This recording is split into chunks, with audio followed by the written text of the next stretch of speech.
Hey, what's up, everybody? Welcome into the show. Yet another episode of Crushing Fantasy Football. I am Bryce Lockridge, your host of the show. All right, guys, today I am going to be giving you guys a list of mistakes that I do not want you to make. That way, you're not shooting yourself in the foot and ending your season before it even starts. So what I'm going to be doing, guys, is I'm not only going to be giving you this list, but I'm going to be offering you counter strategies, things to do instead. That way, we turn what would have been a mistake into an advantage. Right? So we're going to be completely flipping the script. Okay? That way you guys get an edge in your league as opposed to being at a disadvantage. So I'm going to get right into it. But before we get started, guys, please do subscribe to the channel. It's tremendously important for helping my channel grow. And also, if you find my video helpful today, go down there and smash that like button. That's going to be huge for me as well. All right, guys, I'm going to start right here with the first thing on my list. And that is, you want to avoid going robust RB and PPR formats. Now, for standard, it's a little bit different. For today, the sake of today's video, we're pretty much aiming this towards PPR leagues as they are the more common league that is played in now. So you don't want to go robust RB, guys, in PPR formats. This is a terrible strategy now, and that's because there's not as many workhorse running backs in the NFL as there used to be. There's not that many true three-down backs at all. In fact, I was doing some digging, and I wanted to figure out the exact number of true three-down backs that were left in the NFL. And there's 14. Now, I was being very generous on who I considered a true three-down back. If you want to get more picky about it, there's only 11 or 12. So the fact of the matter is, you can't build your team around just running backs anymore because there's simply not enough. Teams have figured out that it's simply more efficient to operate with a split backfield. Now, if you have an ultra-elite running back like Saquon Barkley, of course, you don't want to take him off the field, okay, because it's Saquon Barkley. But unless you're one of those high-end elite workhorse running backs, most teams operate with a split backfield, as they very well should, because it's simply more efficient. So what this means is that there's just not enough running backs left to build your team around just all running backs, okay? So what you want to do is implement instead a hero running back strategy where you draft, one super elite running back in one of the first 2 rounds, right? And draft at least 1 or 2 running backs in the first 5 rounds, but it's okay. It is legitimately okay to take 4 out of your first 5 picks in the draft as wide receivers. Or if you want to draft Justin Fields in round 5, it's okay to go with 3 wide receivers, 1 running back, and a quarterback. Don't completely neglect the running back position early because you want to at least have one of these workhorse guys, but it's hard to even get 2 of them on your team, especially if you're trying to build around wide receiver, which you very well should. So the counter strategy here is to go hero RB and to make sure that you're building your team around wide receivers as opposed to running back. Make sure that you have awesome receivers in your 1 and 2 wide receiver slots and an awesome wide receiver in your flex. This is going to provide you tremendous upside on a weekly basis for your fantasy team as far as overall potential fantasy points. So that's how you're going to want to construct your roster going forward. Next on my list is you want to avoid running backs that only offer volume. Now, there's a trap here, guys, and it happens every season, okay?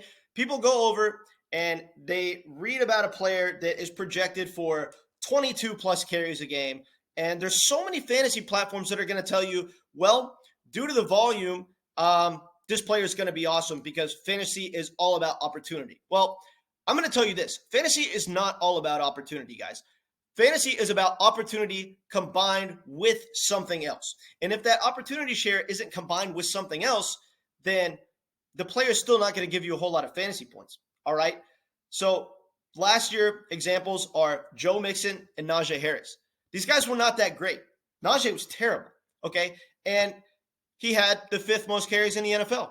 So despite the fact that he gets ridiculous volume, the fact of the matter is he just doesn't have anything else to couple with it. He doesn't have elite big playability, okay? He doesn't really have any big playability, okay? This guy, his biggest play in his career so far is a 37-yard run in 2 full seasons in the NFL. That's terrible. He also doesn't offer touchdown upside because he does not play in a good offense. And despite the fact that his first year he saw a ton of targets out of the backfield, he saw 30 less targets this last season than he did in his first season. He went from 70-plus targets to 40-plus targets last year. So he has literally nothing to couple with his volume. Outside of the fact that he's probably going to get 21, 22 carries a game, he doesn't have anything else to go with it. And as we saw last year, that doesn't provide you any sort of fantasy upside. Another example is Joe Mixon.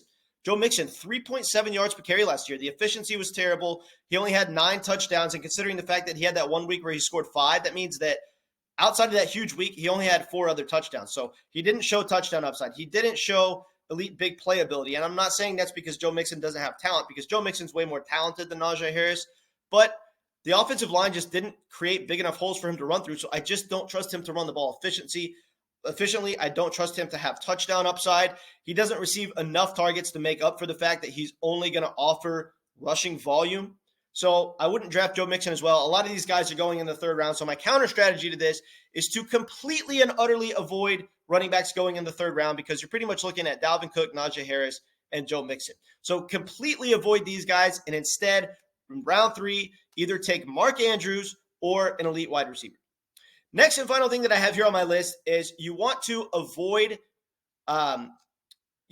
drafting running backs that have awesome handcuffs running behind him and not getting the handcuff. You absolutely have to get the handcuff in these situations.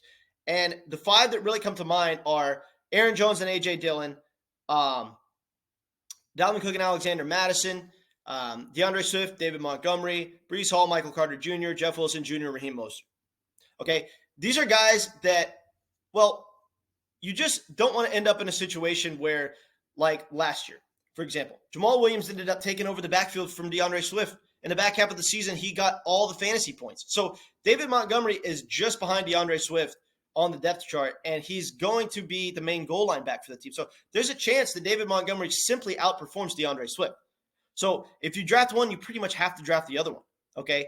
And considering the fact that these guys are going in around like 5 or 6, it's okay to go running back in that situation, because in your first 4 or 5 rounds, you were hammering the wide receiver button. So it's okay to go back-to-back running backs in that situation. And then with Aaron Jones and A.J. Dillon, if you decide to draft Aaron Jones early, A.J. Dillon is a handcuff you absolutely have to have. We saw him sort of start to take over last year. I'm afraid that they are starting to favor A.J. Dillon. I have no idea why, considering how ridiculously efficient Aaron Jones is. But the fact of the matter is they love A.J. Dillon, and he takes a lot of Aaron Jones's work away from him.